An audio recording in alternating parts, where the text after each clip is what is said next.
Hello, welcome to this teacher-parent IEP meeting. I'm very happy that you could make it. It's a privilege for me to be able to take some time and discuss some of the things that are going on as Jason transitions from the first grade to the second grade.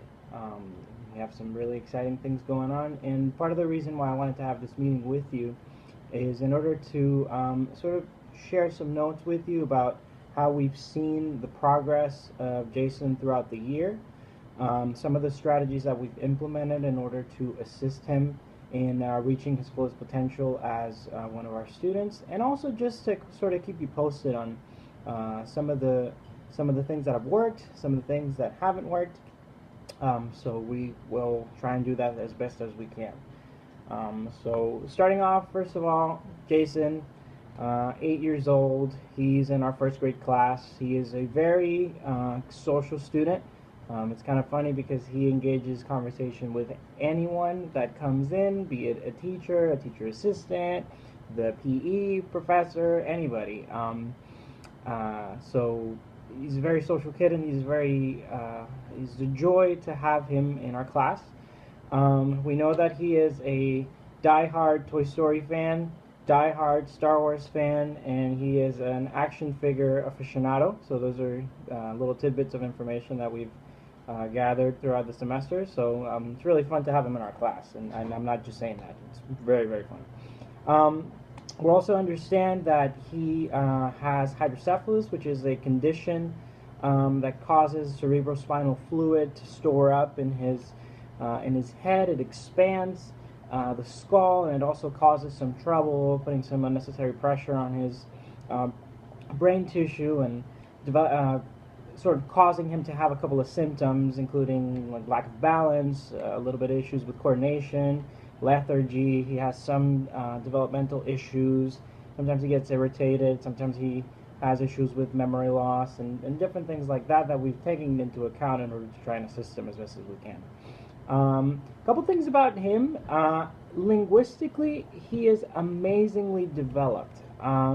Again, as I said, he engages in conversation with anyone. I remember one time he started talking to one of the professors about whether adults were supposed to follow instructions like kids, which is an interesting conversation for a first grader to engage in. But I mean, incredible linguistic skills. He is very proficient in rhyming.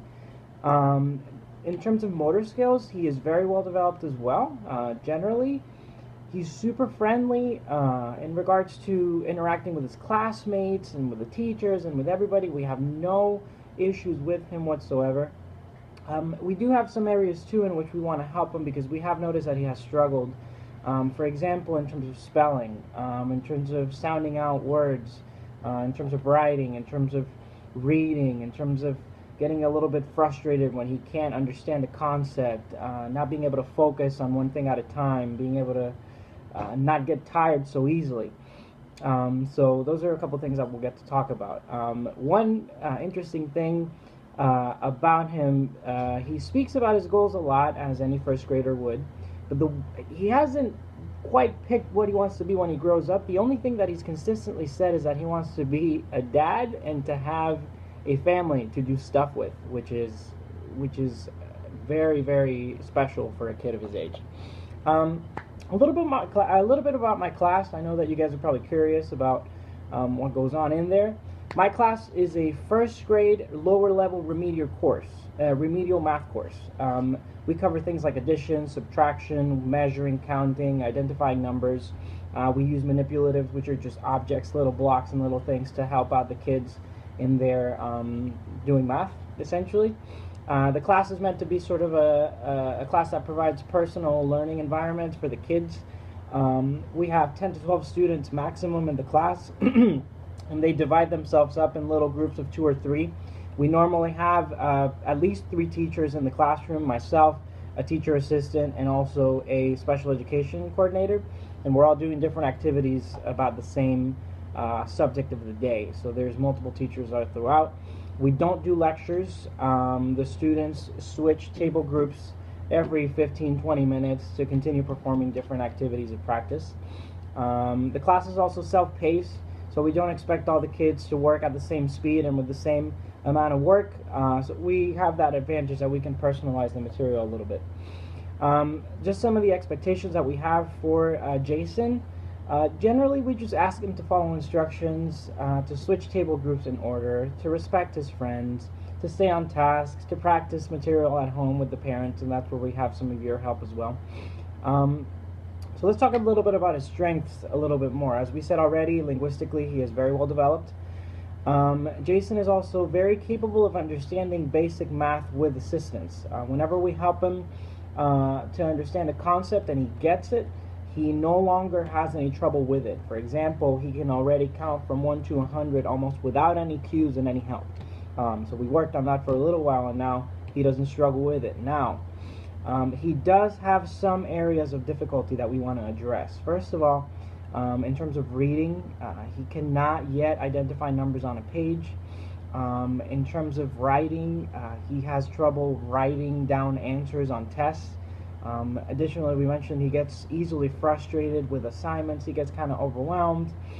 He doesn't focus. He starts conversation with some of the other teachers. He tries to get off topic in order to divert his attention from the task at hand. And oftentimes he gets a little bit frustrated and demotivated. So we like to keep record of some of the things that go on because we want to be absolutely transparent with you about what's going on. The only reason why we would have this meeting is because we believe that these things can be addressed. So when we say that he's struggling with something, we're addressing it because we know that he's able to overcome it. We just want to provide the tools that will be helpful for that. So during the last couple months, we have sort of written down some of his assignments and his performance. And as you can see on the chart provided, he's been struggling with finishing the work. He's done between 0% of the work on some days to 20% of the work. He sometimes says things like, "Oh, I forgot over the weekend," or I hate this, I can't do this," or "I'm just horrible, I don't want to." So he gets kind of frustrated. He struggles to keep up. He does have the habit of sort of shaking his head, which might have to do with the fact that his condition sort of gives him some issues with that.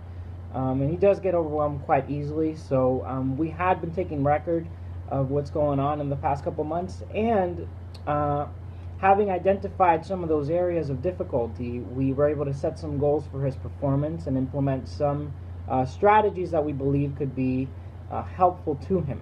And when we implemented those, we saw a very significant increase in his academic performance. He went from doing 0 to 20% of the work to doing between 58 and 80 on some days.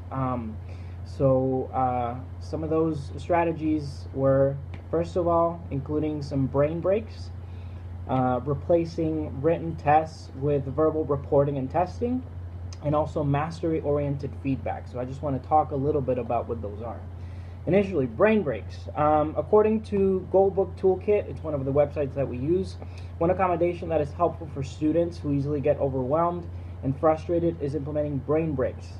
Essentially, these are intentional pauses, intentional little breaks in between exercises or instruction where students can be able to perform either a mental or a physical or a breathing exercise. Normally what we do is we have the kid take a second, take a breather, and just pause for a minute and then continue with the next exercise. So usually we pair these little breaks with dividing the assignment into small little chunks.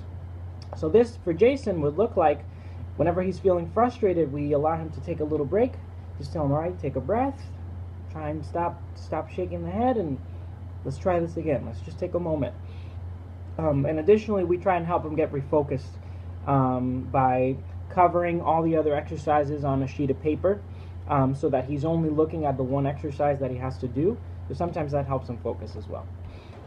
Additionally, since he has trouble with reading and with writing, and we want him to not get super behind in terms of math, we've implemented verbal testing. We read off the questions to him in an examination and in a practice exercise. We give him the opportunity to write down the answers if he can, and then we verify that what he marked down is what he actually stated. And usually we try and write notes for you, the parent, in order to be informed of how things went that day of class. and just to sort of be aware of where he's at and what's going on with him. So we've done that. And finally, we've implemented what is called mastery-oriented feedback. According to the UDL Center, one final accommodation that is helpful is mastery-oriented feedback. Essentially what this means is that we give him feedback on his performance based on the goals that we have specifically for him and not how he's doing comparatively to other classmates. We give him consistent, specific encouragement. And we actually tried this and it worked. On one day we were giving him encouragement because he was doing a very good job and he became very motivated and he started saying, and I quote, "I'm on fire. You might as well call my mom and tell her that I'm doing really good." So all we did was address what he was doing correct already, and he took that and he rolled with it. So we are very, very excited about what is in store for him in second grade, and we are going to suggest to the teachers in that grade to implement some of these strategies and to continue finding different ways in which we can help Jason to continue succeeding and excelling. So thank you very much for your time, and we will talk soon.